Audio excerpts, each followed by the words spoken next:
আমাদের দেশে জানাজার নামাজে দোয়া পড়া হয়, হয় না? হয় না? হয় না? জানাজার নামাজে দোয়া হয় না? হয় না? আচ্ছা, জানাজার নামাজটা নামাজ না, মাইয়াতের মাগফিরাতের দোয়া।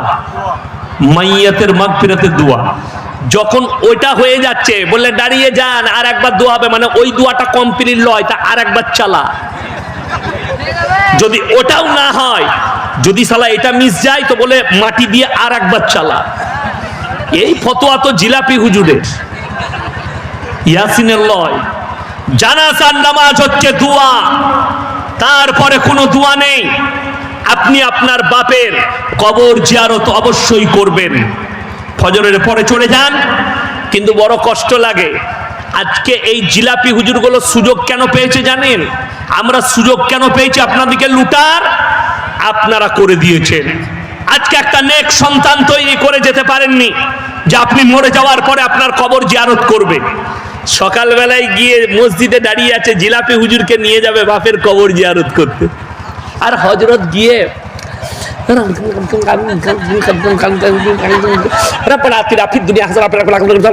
3 दिन जियारत করে বলছে, बोले हजरत आपको क्या क्या दे? बोले एक लुंगी दे देना, एक बंडी।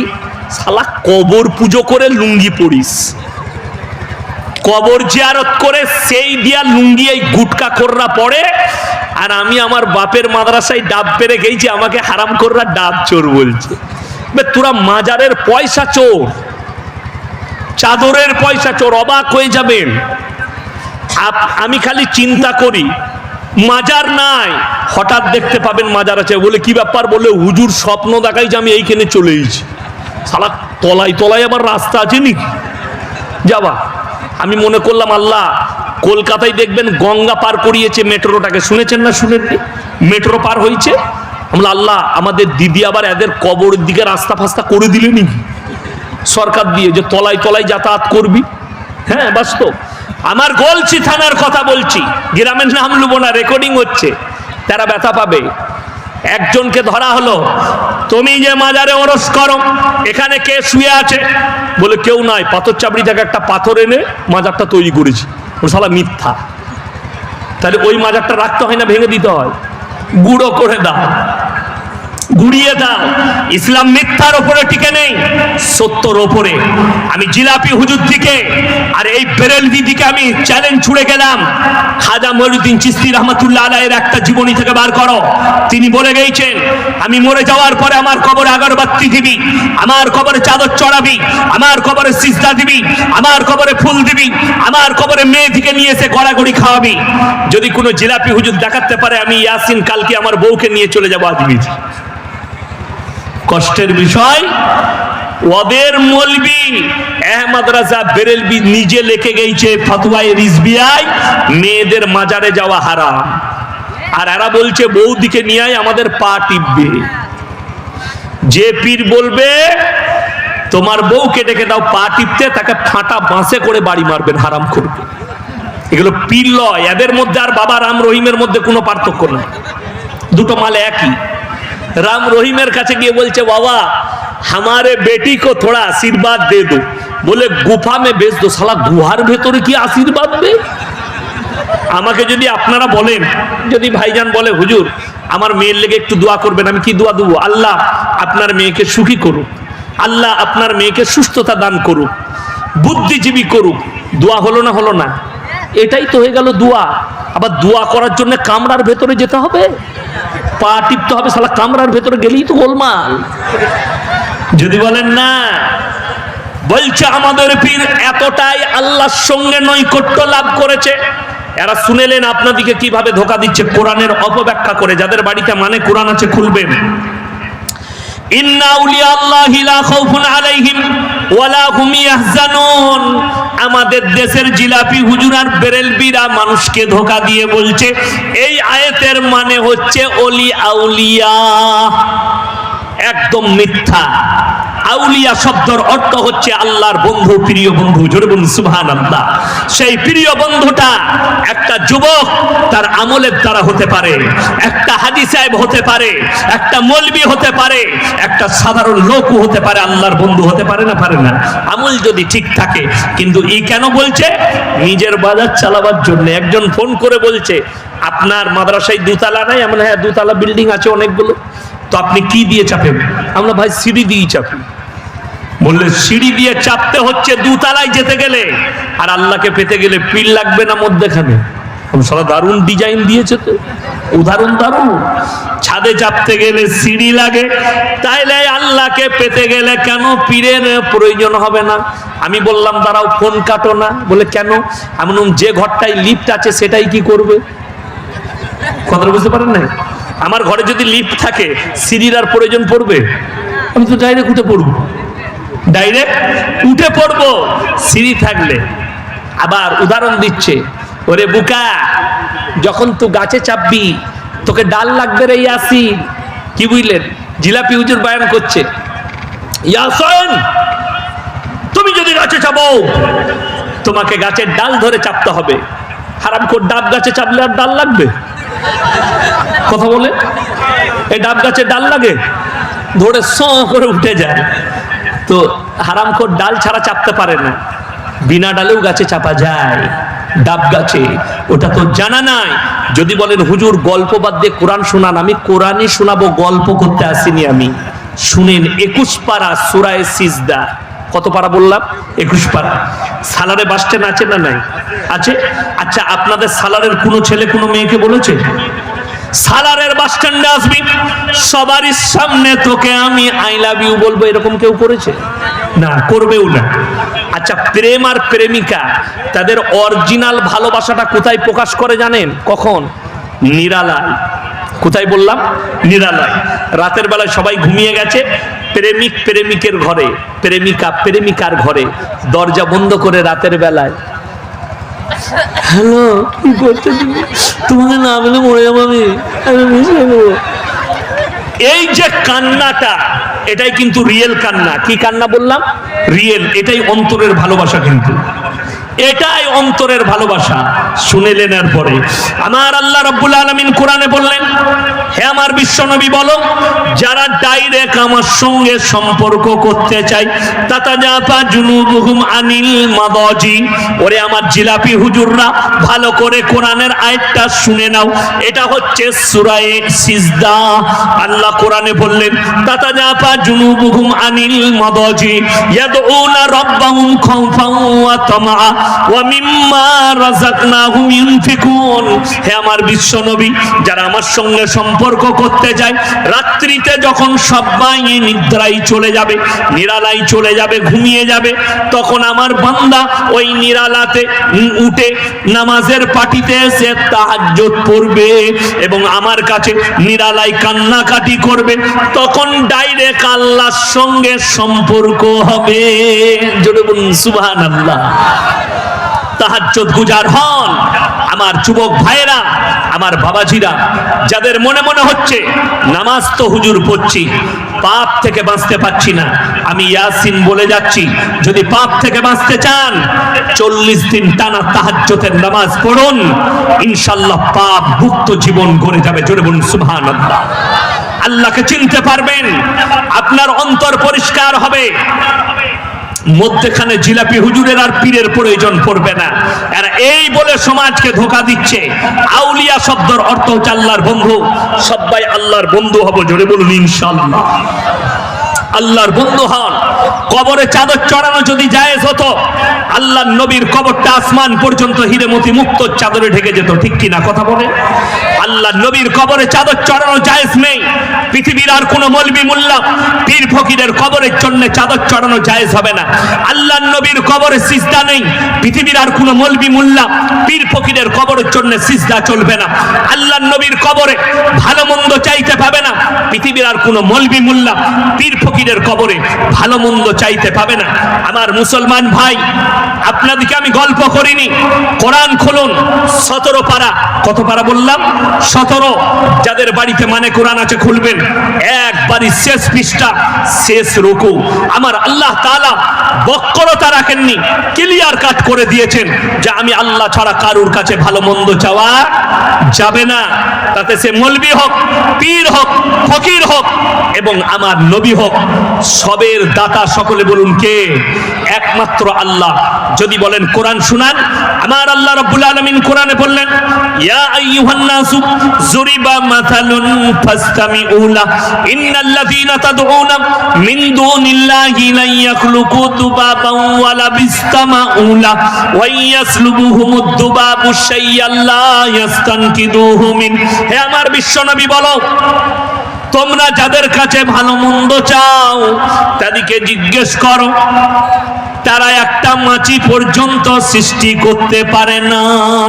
মাছি সৃষ্টি তো দূরের কথা, তাদের কাছ থেকে মাছি যদি কোনো জিনিস ছিনিয়ে নিয়ে যায় সেটাকে উদ্ধার করার মতো ক্ষমতা নেই।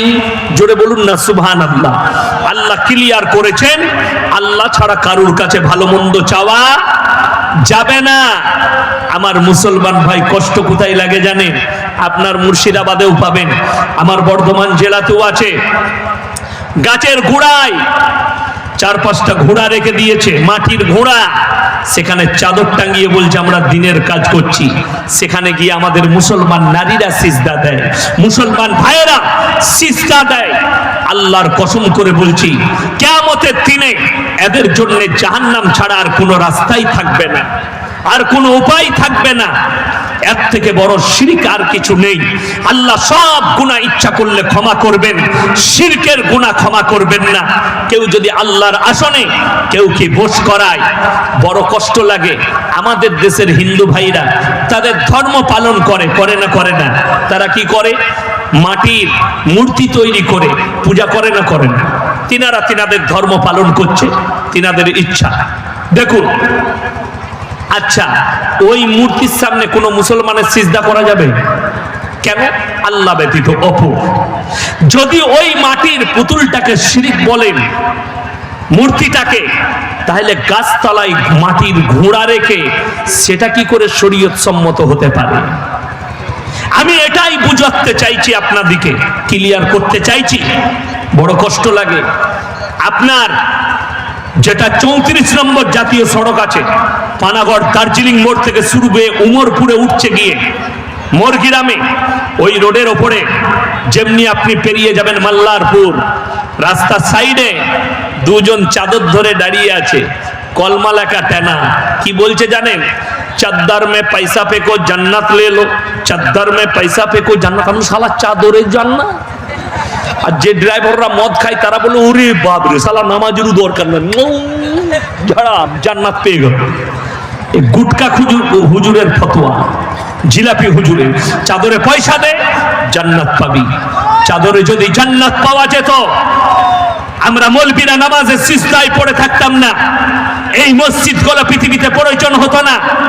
পীরের দরজায় যদি জান্নাত থাকতো, পীরের পায়ের সিজদায় যদি জান্নাত থাকতো, এই মসজিদগুলোর প্রয়োজন হতো না।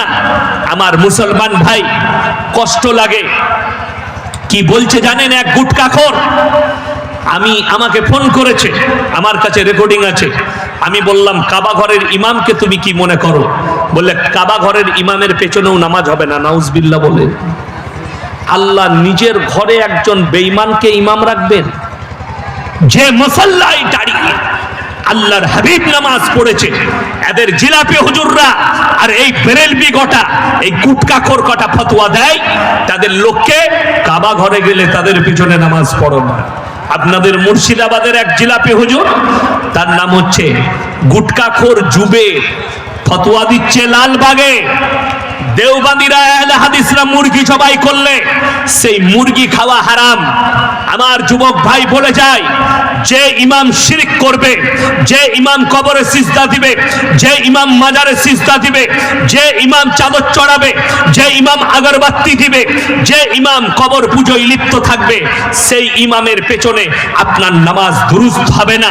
আমি মৌলভী শওকতের বেটা বলে গেলাম। আমার পরে আমার আব্বাজি আসবেন, তাকে জিজ্ঞেস করে নেবেন, তিনি যদি হালাল ফতোয়া দিয়ে যায়, আমি ঘুরে স্টেজে এসে ভাই ক্যামেরা ক্ষমা চেয়ে নেব। আমার মুসলমান ভাই, তার পেছনে নামাজ হবে না। আপনি কেরলে যান, মুম্বাইয়ে যান, আপনি যে দেশে যাবেন, যে রাজ্যে যাবেন যান, যদি সেই ইমাম শিরকে ডুবে থাকে, তার পেছনে আপনার নামাজ হবে না। আল্লাহর কাছে যতগুলো পাপ আছে, সব থেকে নিকৃষ্ট পাপ হচ্ছে শিরকের পাপ। আজকে আমাদের মায়েরা শুনেলেন, ছেলে হচ্ছে না, আল্লাহর উপরে ভরসা নেই। আপনার দোকানে বরকত নেই, আল্লাহর উপরে ভরসা নেই। আপনার ব্যবসা ভালো যাচ্ছে না, আল্লাহর উপরে ভরসা নেই। আপনার খেতি বাড়িতে বরকত, ধান কম হয়েছে, চাল কম হয়েছে, আপনার সবর নেই, ধৈর্য নেই। অথচ আল্লাহ তাআলা কোরআনে স্পষ্ট করেছেন, মুমিনদের জন্য সবাই মুমিন হব। জোরে বলুন ইনশাআল্লাহ। আল্লাহর প্রিয় হন। আমার আল্লাহ রাব্বুল আলামিন কোরআনে বললেন, হে নবী বলে দাও, ওয়ালা নাবলুওয়ান্নাকুম বিশাইয়্যিম মিনাল খাউফ ওয়াল জুই ওয়া নাকসিম মিনাল আমওয়াল ওয়াল আনফুসি ওয়াস সামারাত ওয়া বাশশিরিস সাবিরিন। হে আমার নবী বলো, আমি আমার বান্দার কাছে পরীক্ষা নিই, কখনো জানের ক্ষতি করে, কখনো মালের ক্ষতি করে, কখনো তাদের কাছে আমি দুর্যোগ পাঠাই, খেতি বাড়ির ক্ষতি করি, ব্যবসার ক্ষতি করি। আর আমি আল্লাহ লক্ষ্য করি, ওয়া বাশশিরিস সাবিরিন, আমার কোন বান্দারা সবর করেছে, ধৈর্য ধারণ করেছে। সবাই সবর করব, জোরে বলুন ইনশাআল্লাহুল আজিজ। যারা সবর করেন, আল্লাহ তাদের পাশে আছেন। আপনার সবর নেই, ধৈর্য নেই, 2 বছর ছেলে হয়নি, 3 বছর ছেলে হয়নি, বিবি গেছে মাজারে, হুজুরের কাছে গেছে, গুটখাখোরের কাছে। সে বলছে, চিন্তা নাই মা, তুমি চলে যাও, পাথর চাপড়িতে 5 দিন শুয়ে এসো, তোমার ছেলে হয়ে যাবে। শালা, মাজারে শুলে ছেলে হয় তো জানা ছিল না? আমরা জানি স্বামীর পাশে শুলে ছেলে হয়, গুটখাখোর বলছে মাজারে শুলে ছেলে হবে। তোবা তোবা, নাউজুবিল্লাহ। এর থেকে বড় দুর্নীতি আর কিছু হতে পারে? এর থেকে বড় মিথ্যাবাদী, কাঁচা মিছে কথা কিছু হতে পারে? বড় কষ্টের বিষয়। এগুলো দুঃখ রাখার জায়গা নাই। এই সমস্ত লোকদের কাছ থেকে অ্যাভয়েড করবেন। আমার বর্তমানে কোথায় বলবো না, বেটা লটারির টিকিট বেচত, বাপ মাজারের খাদিম পীর সাহেব, বাপ মরে গেল, লটারিওয়ালা বেটা পীর হয়ে গেল।